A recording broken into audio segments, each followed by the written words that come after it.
Hello, Garen Martin here, coming to you from Custom Arcade's home office, and I wanted to take a little bit of time today to go over control panels and what we do. Here we have a 4-player control panel decked out with a flight stick, top fire. This is a 4-way joystick for your games like Miss Pac-Man, games that only went up, down, left, and right, not diagonals. These all are 8-way joysticks, so they'll do diagonal and anything else you want to do. And then you've got your spinner here. That's a slick stick spinner. Illuminated trackball here. You could get it illuminated or not. This is just the panel. This is all we're selling to this customer.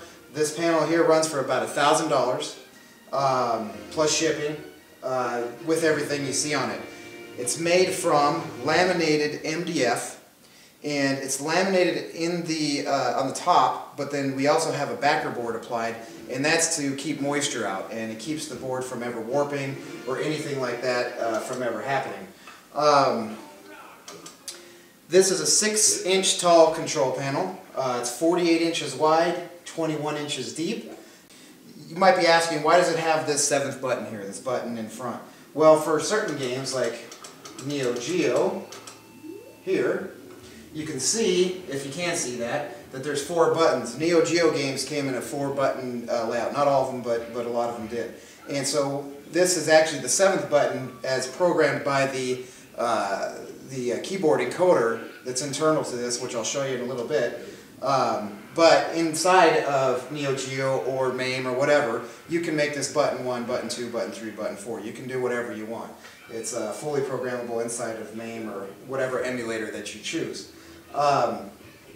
These are your 3 mouse buttons here, left, center, and right. And the reason I use all 3 is because of games like Missile Command, where you have 3 silos that you shoot from. You can also use these 3 if you wish.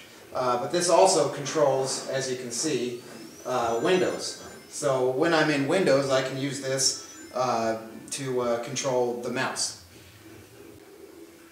So the illumination on this trackball comes from 3 ultra bright LEDs that are underneath, that are they're sticky backed LEDs. They're on a strip, and I'm using the blue. They're actually RGB LEDs, but I'm just using the blue section for this. If it was a red one, I'd use red, etc. It just gives it a more true, balanced, even color. This one is super bright. I'm not sure if you're going to be able to tell from watching this, but it is a super bright trackball and will illuminate. We can also do illuminated buttons. We can do, instead of the normal 8-way joysticks, we could do rotary joysticks. It all depends on how much you want to spend, what you're looking for. These are competition push buttons, which have more of a convex feel to them. We could also get the concave buttons. We can get pretty much any color under the sun. It just depends on what you want to do. We also build control panels out of birch. It's a laminated furniture grade plywood or oak, and then we hand stain them and then apply 5 coats of lacquer with a wet sand in between each coat.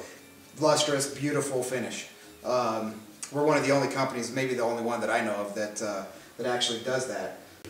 So this panel weighs about 70 pounds. It's pretty heavy. The MDF is very thick, very solid material. This panel is going to last you for a lifetime. The buttons are all tested to 1 million cycles, as well as the switches on the joysticks. Really, in a home situation, you should never have to replace a button or a joystick. This panel, as I said, will never warp.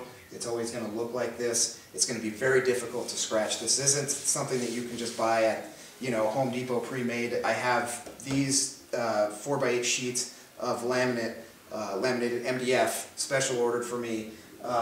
Very expensive, but worth it. It's completely worth it. It's going to be almost impossible to scratch, very tough to chip. You're really going to have to try to destroy this thing. So let's go over the functionality of all the buttons and what they do. So obviously this is your player 1 joystick here, and then in your emulators or your front end, this is Hyperspin here. You can go through each and every thing that you've got. So for instance, here we have MAME, and this is enter right here. So you're just going to go into that emulator. So this here is your escape button. This will get you back out of a certain emulator or a game, or it'll exit out of whatever. It's just escape. That's what it's for. This is tab, and this is for MAME, just for MAME. It's basically the menu in MAME, so that you can make all the adjustments for a certain game or all games or whatever.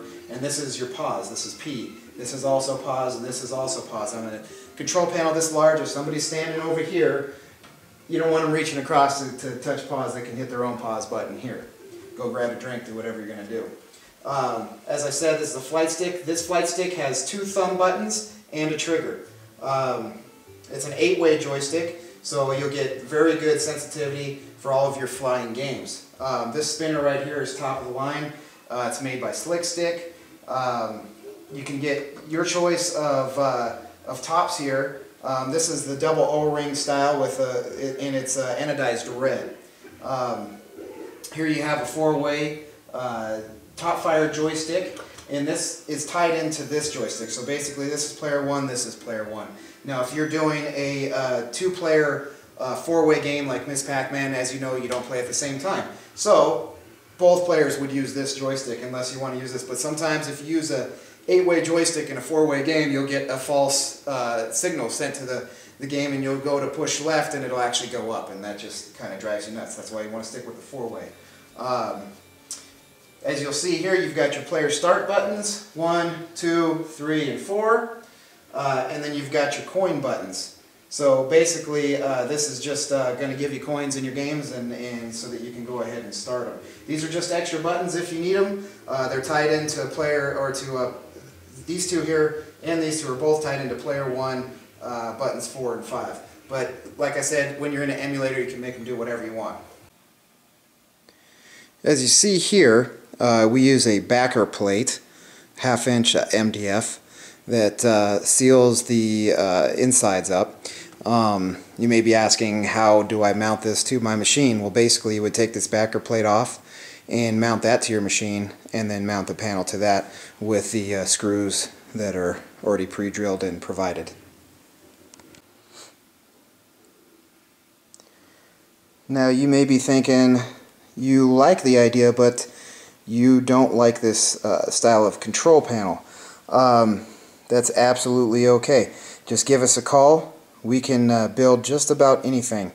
We've built panels with flames on them, box style panels, you name it, we've built it. So just give us a call here at Custom Arcades